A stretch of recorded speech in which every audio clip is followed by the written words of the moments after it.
சென்னை மாநகரில் குடிநீர் லாரிகளுக்கான நேரம் மாற்றப்பட்டுள்ளது. பெரம்பூரில் 10 வயது சிறுமி லாரி ஏறி உயிரிழந்த நிலையில் இந்த முடிவு எடுக்கப்பட்டிருக்கிறது. இதன்படி வழக்கமாக காலை 5:30 மணிக்கு தொடங்கும் குடிநீர் லாரி சேவை இனி காலை 4:30 மணிக்கு தொடங்கப்பட உள்ளது. 7:30 மணி வரை குடிநீர் விநியோகம் செய்துவிட்டு 9:30 மணி வரை சேவை நிறுத்தப்படும்.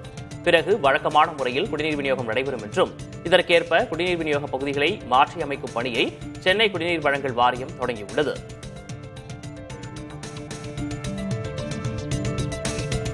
கல்லணையில் திறக்கப்பட்ட காவிரி நீர் புதுக்கோட்டை மாவட்டத்தின் கடைமடை பகுதியை வந்தடைந்த போது விவசாயிகள் ஆரத்தி எடுத்து வரவேற்றனர். 12ஆம் தேதி மேட்டூர் அணையிலிருந்து திறக்கப்பட்ட காவிரி நீர் கல்லணை கால்வாயில் வழியாக கடைமடை பகுதிக்கு பாய்ந்தோடியது.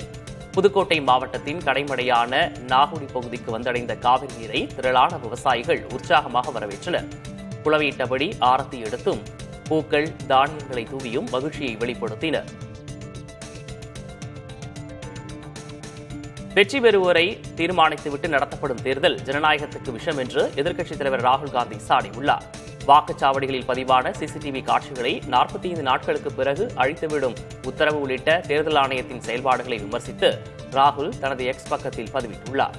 இந்நிலையில் வாக்குப்பதிவின் போது இணைய வழியில் பதிவான காட்சிகளை பொதுவெளியில் வெளியிடுவது வாக்காளர்களின் பிரைவசிக்கு எதிரானது என தேர்தல் ஆணையம் பதிலளித்துள்ளது. அகமதாபாத் விமான விபத்துக்கு அதிக சுமை இருந்தது ஒரு காரணமாக இருக்கலாம் என்று ஃபிளையிங் பீஸ்ட் என்று அழைக்கப்படும் யூடியூபர் கௌரவ் தனேஜா தெரிவித்துள்ளார். முன்னாள் விமானியான இவர் ஏராளமான பின்தொடர்பாளர்களை கொண்ட யூடியூபர் ஆவார். இவர் தனது அனுபவங்களின் அடிப்படையில் அகமதாபாத் விமான விபத்து பற்றி வீடியோ ஒன்றை பதிவேற்றியுள்ளார். அதில் ஏர் இந்தியா 171 ட்ரீம்லைனர் விமானம் ஓடுதளத்தில் நீண்ட தூரம் ஓடிய பிறகு மேலெழுந்தது என்றும் அதிக எடை இருந்ததே இதற்கு காரணம் என அவர் கூறியுள்ளார்.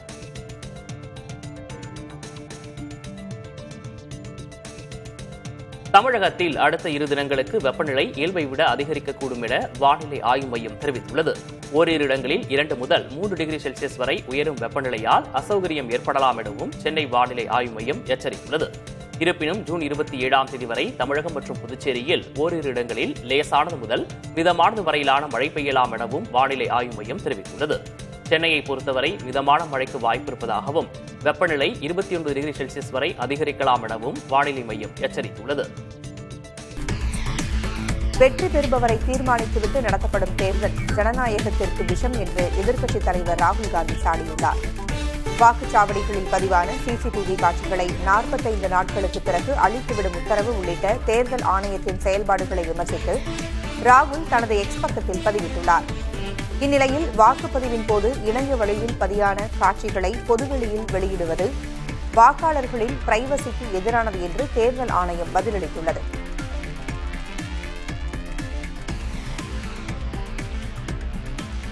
அகமதாபாத் விமான விபத்திற்கு அதிக சுமை இருந்தது ஒரு காரணமாக இருக்கலாம் என்று ஃபிளையிங் பீஸ்ட் என்று அழைக்கப்படக்கூடிய யூடியூபர் கௌரவ் தனேஜா தெரிவித்துள்ளார்.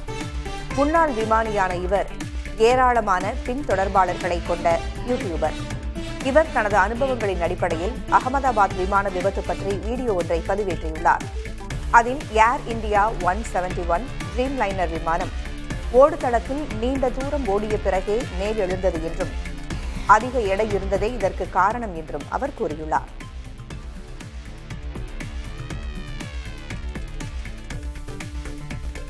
அகமதாபாத் விபத்தை தொடர்ந்து ஏர் இந்தியா விமானத்தின் டிக்கெட் விற்பனை கடும் சரிவை சந்தித்து வருகிறது. ஏர் இந்தியாவின் சர்வதேச சேவைக்கான முன்பதிவு 20% அளவிலும் உள்நாட்டு சேவைக்கான முன்பதிவு 15% அளவிலும் சரிந்திருப்பதாக தெரிவிக்கப்பட்டுள்ளது. டிக்கெட் விலை 12% குறைக்கப்பட்ட போதிலும் விபத்து காரணமாக மக்கள் ஏர் இந்தியாவில் பயணம் செய்ய தயக்கம் காட்டுவதாக கூறப்படுகிறது.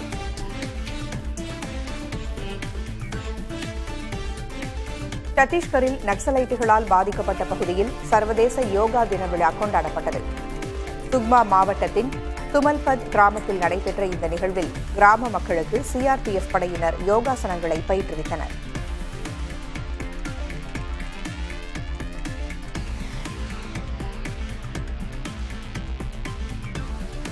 ஆந்திராவில் 15 வயது பள்ளிச் சிறுமியை கடந்த 2 ஆண்டுகளாக 14 ஆண்கள் பாலியல் வன்கொடுமை செய்து வந்த சம்பவம் பெரும் அதிர்ச்சியை ஏற்படுத்தியுள்ளது.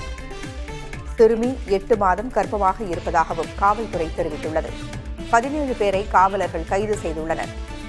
சிறுபான்மை சமூகத்தைச் சேர்ந்த அந்த சிறுமி 8ஆம் வகுப்பு படிக்கும்போது இந்த கொடுமை தொடங்கியது என்றும், மிரட்டலுக்கு பயந்து வெளியே சொல்ல முடியாமல் பாலியல் கொடுமையை அனுபவித்தபடியே 2 ஆண்டுகளாக பள்ளி சென்று வந்துள்ளார் என்றும் காவல்துறையினர் தெரிவித்துள்ளனர்.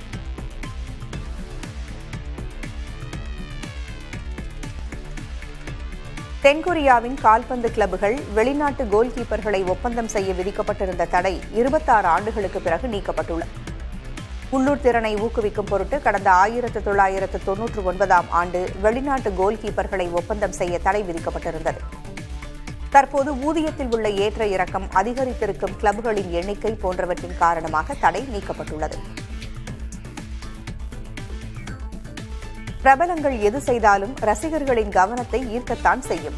அந்த வகையில் பாலிவுட்டின் புகழ்பெற்ற நடன இயக்குநர் ஃபாரா கானின் யூடியூப் வீடியோக்கள் அதிகம் கவனம் பெற்று வருகின்றன.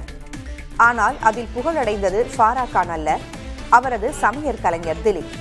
ஆம், இருவரும் பங்கு பெறும் வீடியோக்கள் ஒவ்வொன்றும் 10 லட்சத்திற்கும் அதிகமான பார்வையாளர்களை ஈர்க்கின்றன. இதனால் பலரது கவனத்தையும் ஈர்த்துள்ள திலீப், ஃபாரா கான் அண்மையில் இயக்கிய விளம்பர படத்தில் ஷாருக், கியாரா அத்வானியுடன் நடித்திருக்கிறார்.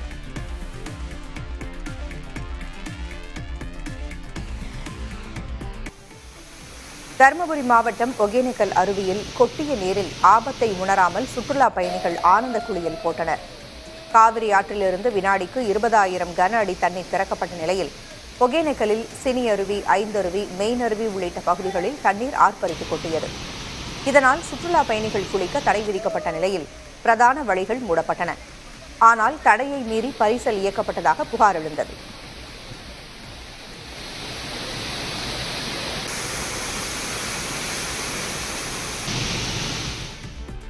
கிருஷ்ணகிரியில் தொடங்கிய 31வது அகில இந்திய மாங்கனி விழாவில் திரளானோர் பங்கேற்றனர். இந்த கண்காட்சியை உணவுத்துறை அமைச்சர் சக்கரபாணி திறந்து வைத்தார். இதில் தமிழ்நாடு மட்டுமின்றி கர்நாடகா, ஆந்திரா போன்ற மாநிலங்களில் விளைந்த 100க்கும் அதிகமான மாரகங்கள் இடம்பெற்றுள்ளன.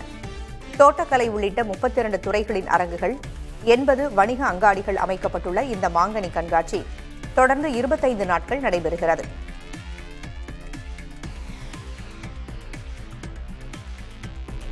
சர்வதேச யோகா தினத்தை ஒட்டி நடைபெற்ற நிகழ்ச்சியில் தமிழக ஆளுநர் RN ரவி தண்டால் எடுத்து அனைவரையும் வியப்பில் ஆழ்த்தினார். மதுரையில் நடைபெற்ற நிகழ்ச்சியில் பல்லாயிரக்கணக்கான மாணாக்கர் முன்னிலையில் பல்வேறு ஆசனங்களையும் செய்து அசத்தினார் தமிழக ஆளுநர் ரவி. தொடர்ந்து தண்டால் எடுக்க தொடங்கிய அவர் இடைவிடாமல் தண்டால் எடுத்து தனது சுறுசுறுப்பை வெளிப்படுத்தினார். வயது என்பது வெறும் எண் என்ற கருத்துக்களோடு நெட்டிசன்கள் இந்த காணொலியை ட்ரெண்ட் செய்து வருகின்றனர்.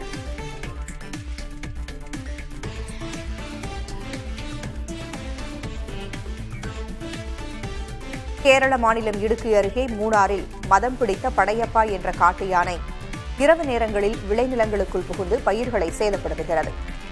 பகலில் தேயிலை தோட்டங்களில் முகாமிடும் இந்த யானையால் விவசாயிகள் அச்சத்தில் உள்ளனர். படையப்பாவை நிரந்தரமாக வனத்திற்குள் விரட்ட வனத்துறை நடவடிக்கை எடுக்க வேண்டும் என்று விவசாயிகள் கோரிக்கை விடுத்துள்ளனர்.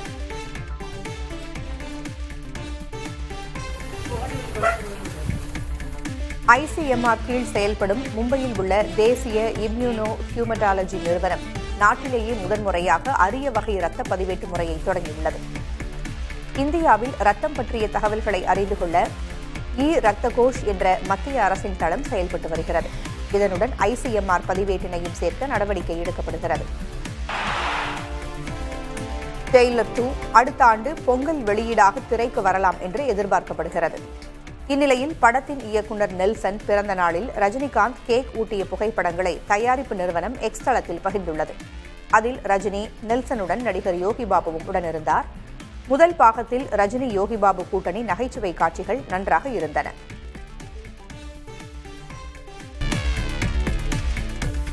நடிகர் அஜித் மீண்டும் குட் பேட் அக்லி இயக்குநர் ஆதிக் ரவிச்சந்திரன் இயக்கத்தில் நடிக்க உள்ளதாகவும், இந்த படத்தில் மலையாள நடிகர் மோகன்லால் நடிக்க இருப்பதாகவும் தகவல் வெளியாகியுள்ளது. இந்த படத்திற்கு அஜித்திற்கு 180 கோடி ரூபாய் சம்பளம் வழங்கப்பட இருப்பதாக கூறப்படுகிறது. படப்பிடிப்பு நவம்பரில் தொடங்கும் என்று எதிர்பார்க்கப்படுகிறது.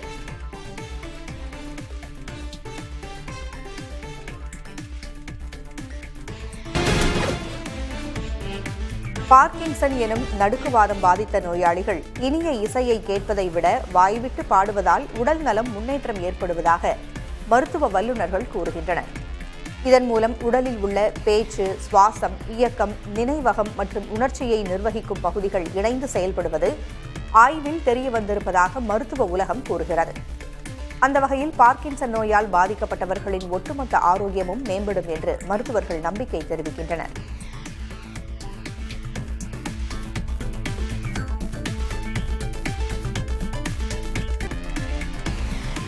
மாங்காட்டிற்கு அருகே உலக யோகா தினத்தை முன்னிட்டு தனியார் பள்ளி மாணவர்கள் கண்களை மூடிக்கொண்டு 20 நிமிடத்தில் 25 ஆசனங்களை செய்து காட்டி அசத்தினர். உலக அமைதி வேண்டி நடைபெற்ற இந்த யோகா நிகழ்வில் வீரபத்மாசனம், வஜ்ராசனம், உத்தராசனம், நவாஜ்னா என 25 ஆசனங்களை மாணவர்கள் செய்தனர். இந்த யோகா நிகழ்வு நோவா உலக சாதனை புத்தகத்தில் இடம்பெற்றிருப்பதற்கான சான்றுகள் மற்றும் பதக்கங்கள் பள்ளி நிர்வாகத்திடம் வழங்கப்பட்டது.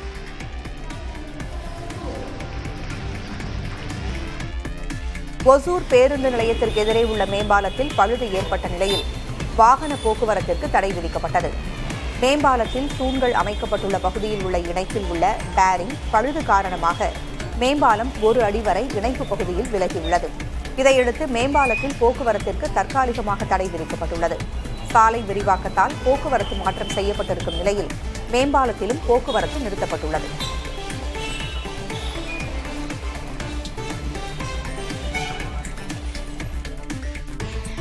நீலகிரி மாவட்டம் கூடலூரில் பாஸ் சோதனைக்கு காலதாமதம் ஆனதால் வெளிமாநில சுற்றுலா பயணிகள் 3 மணி நேரத்திற்கு மேல் காத்திருந்தனர்.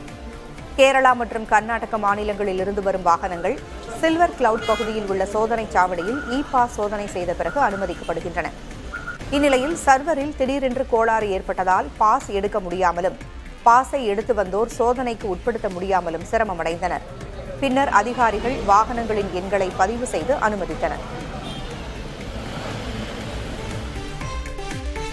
கன்னியாகுமரி மாவட்டம் புத்தன்துறை கடற்கரை கிராமத்தில் கடல் சீற்றத்தால் வீடுகளின் சுவர்கள் சேதமடைந்தன. வழக்கமான மணல் பரப்பை தாண்டி வேகமாக வந்த கடல் நீர் ஏராளமான வீடுகளை சூழ்ந்ததில் பல வீடுகளின் பின்புற சுவர் சேதமடைந்தது. கடல் அரிப்பால் வீடுகள் பாதிக்கப்பட்டு அவதிப்படுவதாக மீனவர்கள் தெரிவித்தனர். மேலும் கடல் அரிப்பு தடுப்புச் சுவர் சேதமடைந்து வருவதாக தெரிவித்த மீனவர்கள் அதனை சீரமைக்க வேண்டும் என்றும் கோரிக்கை விடுத்துள்ளனர்.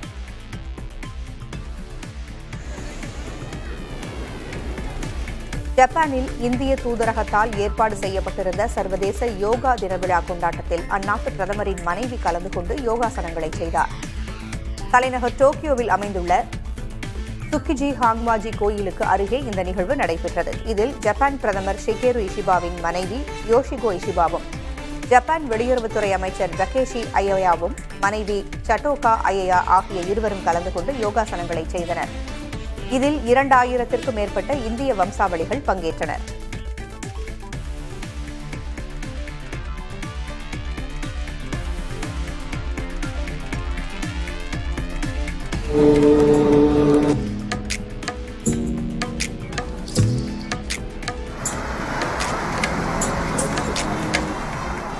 ஆறு என்ஜின்கள் 295 பெட்டிகளுடன் ஓடிய பிரம்மாண்ட ரயில் சமூக வலைதளத்தில் வைரலாகி இருக்கிறது. இவ்வளவு பிரம்மாண்ட ரயிலை எப்படி பார்க்காமல் போனோம்? உண்மையிலேயே இந்த ரயில் இந்தியாவில்தான் ஓடுகிறதா என்று விசாரித்தால் ஓடியது என்கிறார்கள் ரயில்வே அதிகாரிகள். வாசுகி என்று பெயர் கொண்ட இந்த ரயில் 2022ஆம் ஆண்டு ஆகஸ்ட் 15ஆம் தேதி சத்தீஸ்கரின் குர்பா நிலக்கரி சுரங்கத்திலிருந்து மகாராஷ்டிராவின் நாக்பூருக்கு இயக்கப்பட்டது. மொத்தம் 3.5 கிலோமீட்டர் நீளம் கொண்ட இந்த ரயிலானது 27,000 டன் நிலக்கரியை ஏற்றிச் செல்வதற்காக பயன்படுத்தப்பட்டது என்றும் தகவல் வெளியாகியுள்ளது. இலங்கைக்கு எதிரான டெஸ்ட் போட்டியில் வங்கதேச அணியின் கேப்டன் நஜ்முல் ஹொசைன் ஷாண்டோ 2 இன்னிங்ஸ்களிலும் சதமடித்து சாதித்துள்ளார். முதல் இன்னிங்ஸில் 148 ரன்களை எடுத்த அவர் 2வது இன்னிங்ஸில் 125 ரன்களை எடுத்துள்ளார். இதன் மூலம் ஒரு டெஸ்ட் போட்டியின் 2 இன்னிங்ஸிலும் சதமடித்து அசத்திய முதல் வங்கதேச கேப்டன் என்ற பெருமையை பெற்றுள்ளார்.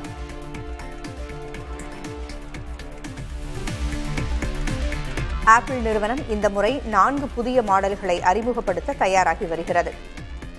ஐபோன் 17, ஐபோன் 17 ஏர், ஐபோன் 17 ப்ரோ மற்றும் ஐபோன் 17 ப்ரோ மேக்ஸ் என 4 புதிய மாடல்களை வரும் செப்டம்பர் மாதம் சந்தைக்கு கொண்டுவர திட்டமிட்டுள்ளது.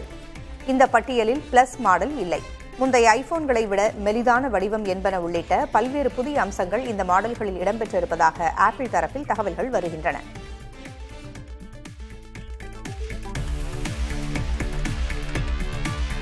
வெப்பத்தை தணிக்க குளிர்ந்த நீரில் குளிப்பது உள்ளுறுப்புகளில் பாதிப்புகளை ஏற்படுத்தும் என்று தெரியவந்துள்ளது. மனித உடலுக்கு உகந்த வெப்பநிலை சுமார் 37 டிகிரி செல்சியஸ் ஆகும்.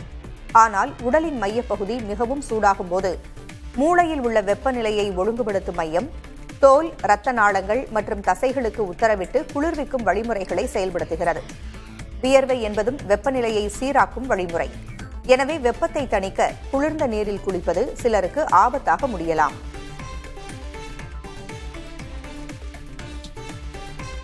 உறங்கும்போது செல்ல நாய்களை படுக்கையிலேயே தூங்க வைப்பது தூக்கத்தை கெடுக்கும் என்று கால்நடை மருத்துவர்கள் தெரிவித்துள்ளனர். குடும்பத்தில் ஒருவராகவே வளர்க்கப்படும் செல்ல நாய்கள் என்பதால் அவற்றை பலர் தங்கள் படுக்கையிலேயே தூங்க வைக்கின்றனர். பொதுவாக நாய்கள் மற்றும் பூனைகளின் இயற்கையான தூக்க சுழற்சி மனிதர்களைப் போல இருக்காது. நாய்கள் குட்டி தூக்கம்தான் போடும். இரவில் பலமுறை விழித்தெழும் என்பதால் எஜமானரின் ஆழ்ந்த தூக்கம் கெடலாம்.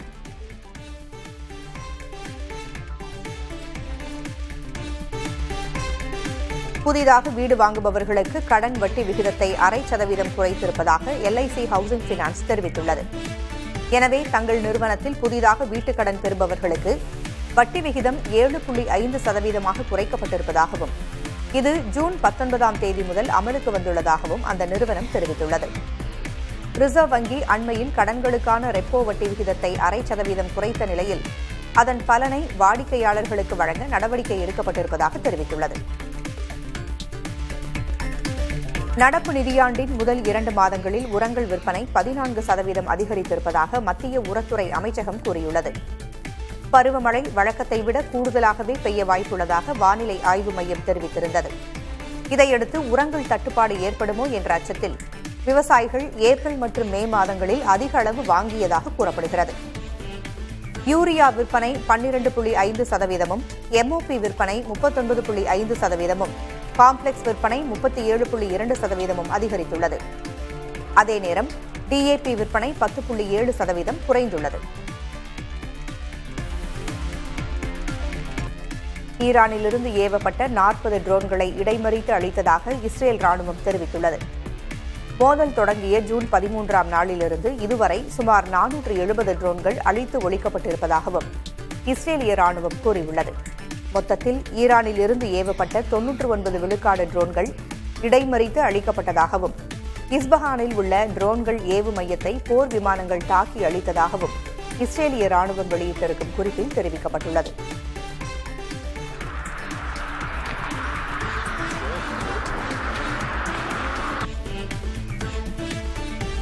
ரஷ்யாவின் தாக்குதலில் கொல்லப்பட்ட உக்ரைன் நடிகருக்கு தலைநகர் கீவில் ஏராளமான மக்கள் திரண்டு அஞ்சலி செலுத்தினர்.